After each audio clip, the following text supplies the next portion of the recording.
mereka berimbang. Jadi bisa dilihat dua-duanya sama itu. Tidak ada yang siapa yang melebihi siapa. Sebenarnya apa yang hari ini terjadi itu adalah kalkulasi presisi intelijen yang sangat kompleks. Kita bisa melihat bahwa sudah sepekan konflik Amerika Serikat dan Israel menyerang Iran masih memanas. Serangan bahkan ditargetkan untuk sejumlah negara tetangga Iran. Bagaimana kekuatan intelijen masing-masing negara untuk membaca pola serangan lawan?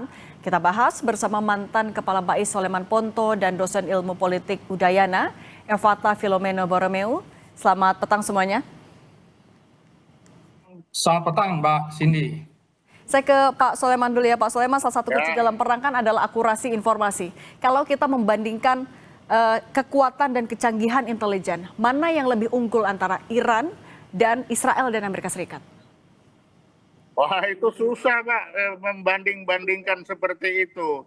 Apalagi kalau kita membandingkan intelijen itu sangat sulit. Kita lihat hanya bisa dilihat dari hasilnya. Dari hasilnya aja juga kita bisa melihat mereka berimbang. Jadi bisa dilihat dua-duanya sama itu.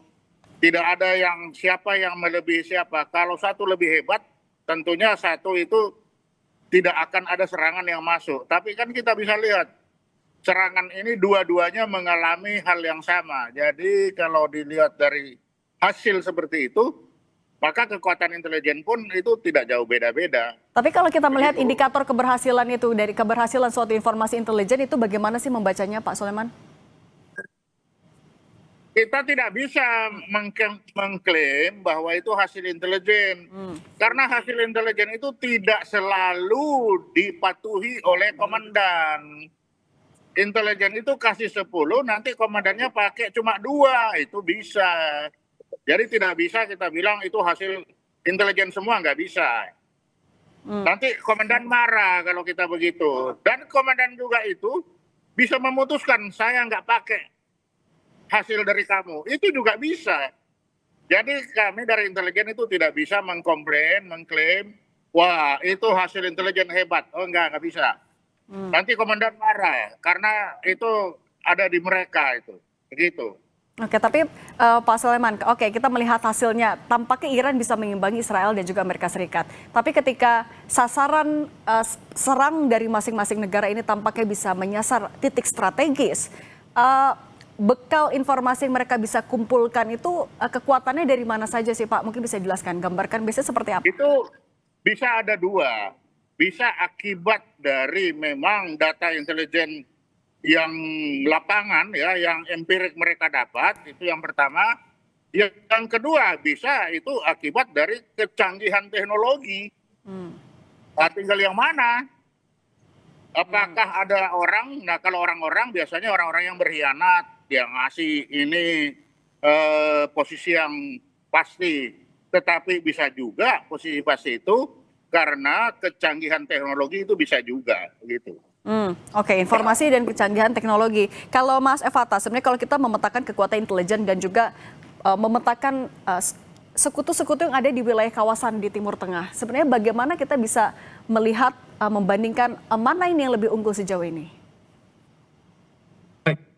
Tentu kita bisa melihat sebenarnya apa yang hari ini terjadi itu adalah kalkulasi presisi intelijen yang sangat kompleks. Kita bisa melihat bahwa apa yang dilakukan oleh Amerika Serikat, apa yang dilakukan oleh Israel dengan menempel terus pemimpin tertinggi dari Iran, ini adalah tanda bahwa mereka sudah menanamkan agen-agen sel tidur, dan bahkan juga mereka sampai saat ini menggunakan teknologi-teknologi yang cukup canggih ya dalam operasi dan upaya untuk menyerang secara siber. Kita bisa melihat Amerika Serikat sendiri bahkan menggunakan project AI Maven ya, yang dapat melihat seperti mata dewa. Tetapi yang cukup menarik adalah ada juga upaya untuk melakukan kontra intelijen yang dilakukan oleh Iran. Kita bisa melihat meskipun ruang udara dikunci habis oleh Israel dan juga Amerika Serikat, ada disrupsi jamming balik yang dilakukan oleh intelijen Iran untuk mencegah serangan yang nanti akhirnya menciptakan kerusakan fatal bagi mereka. Kita bisa melihat bahwa efektivitas dari serangan ini memang pada sisi-sisi wilayah-wilayah yang menjadi pusat-pusat pertahanan Iran. Tetapi serangan balik dari Iran ini yang disebut dengan peluasan pain strategi atau peluasan pada target-target sipil. Nah, keberhasilan taktik yang berdarah ini adalah serangan untuk mengacaukan bahwa perang ini adalah perang dari asimetris menuju perang atribusi. Ini akan sangat panjang dan tentu ini adalah strategi untuk melelahkan kedua belah pihak. Tetapi kita bisa melihat bahwa Iran cukup kompak sehingga proses suksesi dari setelah wafatnya Ali Khamenei dan pemimpin yang baru telah terpilih, tanda bahwa mereka cukup kuat, cukup solid untuk menjaga stabilitas dan ideologis politik negara mereka. Kemudian juga Mas Evata, yang terbaru adalah ketika Azerbaijan menerima sebuah serangan, ia menuding itu adalah ulah dari Iran dan Iran juga membantah. Itu sebenarnya kalau kita petakan, itu memang adalah sebuah serangan yang sudah dikalkulasi betul oleh siapapun penyerang, apakah itu Iran ataupun juga bukan, atau justru itu adalah sesuai klaim dari Iran, adalah upaya dari Israel untuk memecah belah negara Muslim. Kita bisa melihat bahwa serangan ke Azerbaijan ini kalau dalam istilah intelijen ini adalah strategi false flag ya. Jadi seolah-olah serangan ini diinisiasi oleh Iran. Padahal bisa saja ini adalah serangan yang diinisiasi dan perlu dikonfirmasi kembali bahwa siapa yang memulai. Nah, kita bisa melihat bahwa dalam perang ini sudah ada 12 negara yang berkonfrontasi. Nanti ke depannya bisa saja bertambah sampai 20 negara. Apabila sampai terjadi perang yang berkelanjutan dan semua akhirnya mulai terlibat, otomatis mau dan tidak mau negosiasi menjadi salah satu opsi yang bisa dilakukan oleh pihak-pihak yang berharap agar eskalasi dari perang ini terkontrol dan sesuai dengan harapan dari pihak-pihak yang menjalankan operasi. Maka saya bisa melihat bahwa hal ini adalah hal yang masih terprediksi dan bisa saja ini dilakukan secara sengaja untuk menciptakan titik panas yang baru dan akhirnya pola-pola operasinya menjadi berubah ke arah politik dan juga diplomasi. Kalau Pak Soleman juga masih soal serangan di Azerbaijan, Anda melihat sebenarnya seberapa efektif ketika serangan itu dilakukan ke sebuah negara, kemudian dua pihak yang terlibat saling tunjuk siapa pelakunya? Bagaimana suaranya nggak jelas tadi? Oke, di Azerbaijan kan Azerbaijan meyakini bahwa serangan itu dilakukan oleh Iran, tapi Iran membantah, menuding balik kalau itu adalah ulah Israel. Ketika sebuah serangan, kemudian dua pihak terlibat ini saling tuding, saling menunjuk. Sebenarnya ini adalah sebuah strategi yang memang kerap digunakan dalam sebuah perang? Ya, saya kira itu adalah hal yang wajar. Ya, saling tuding itu bukan hal yang luar biasa, memang sudah biasa seperti itu. Karena dua-duanya tidak mau disalahkan siapa yang mendahului. Jadi itu bukan hal yang luar biasa, memang salah satu strategi untuk memperlihatkan bahwa saya tidak bersalah dalam hal ini. Kalau nanti ada yang menyalahkan, kan begitu. Tapi ketika serangan itu dilakukan, bagaimana negara tersebut bisa membedakan apakah ini adalah sebuah serangan yang memang sudah diperhitungkan dengan betul atau jangan-jangan ini adalah sebuah propaganda atau ada motif di baliknya lagi? Ya memang kita tidak akan bisa membedakan, tapi yang jelas serangan itu ada. Ya sudah, yang ada yang faktual yang bisa kita pastikan itu adalah saling menyerang. Itu aja. Kalau itu dibalik dari situ ya hanya mereka yang tahu. Kita tidak bisa, kita untuk apa kita berbicara the news behind the news. Yang tahu hanya mereka, tapi bagi kita di luar ini yang penting kita melihat kedua belah pihak sekarang sudah saling menyerang. Lalu kalau kita bertanya terus kita mau apa? Kan begitu aja. Itu yang jelas. Gitu. Oke.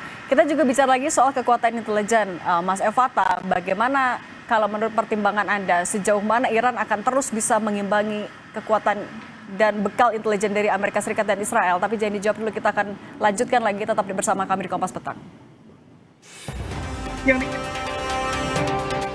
Kita lanjutkan dialog bersama Soleman Ponto dan Evata Filomeno Borromeo Duarte.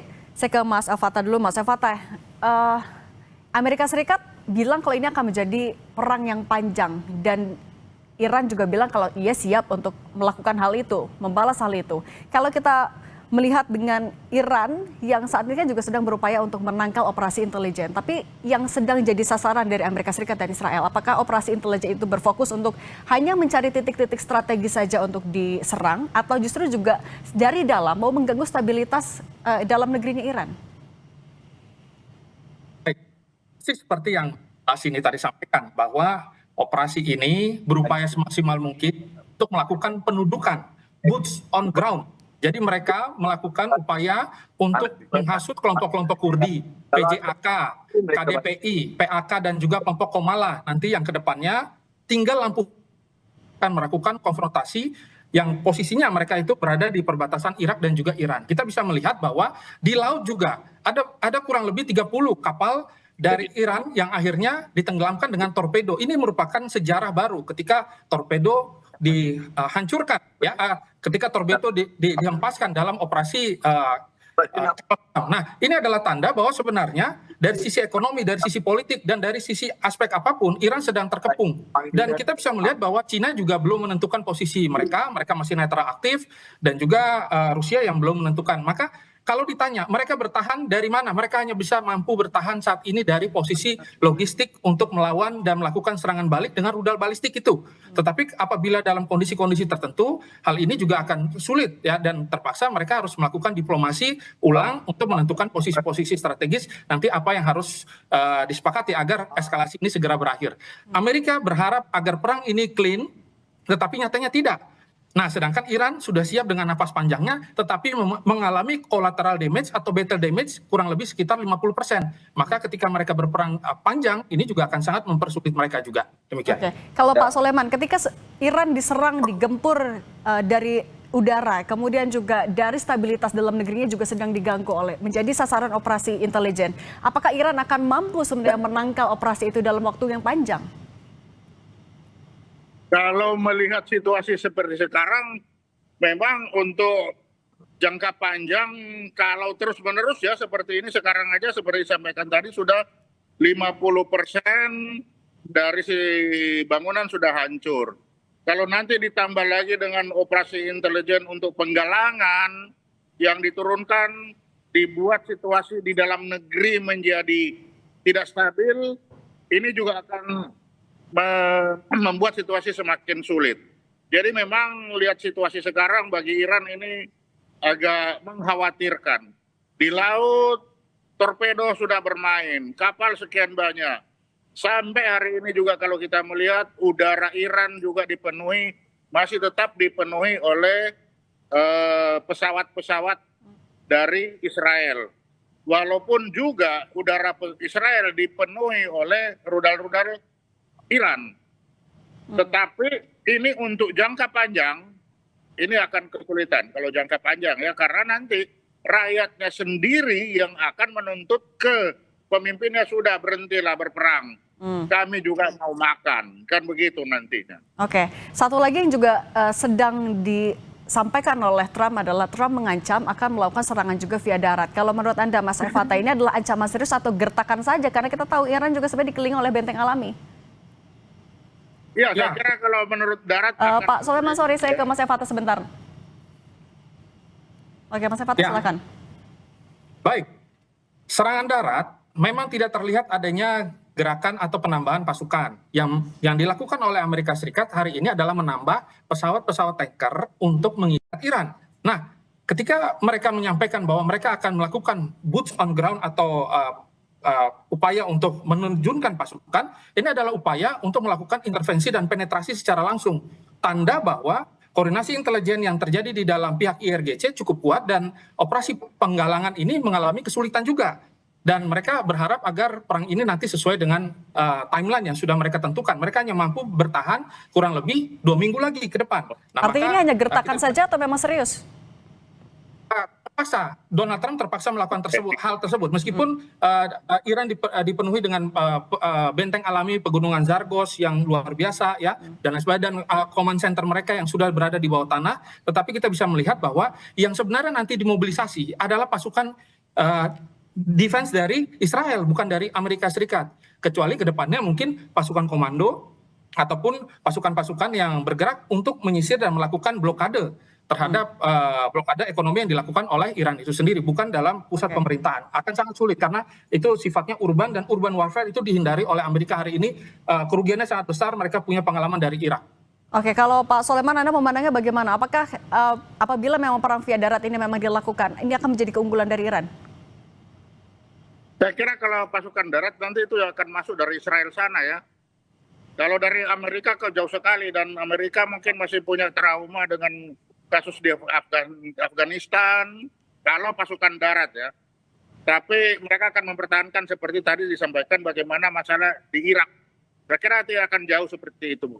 Gitu.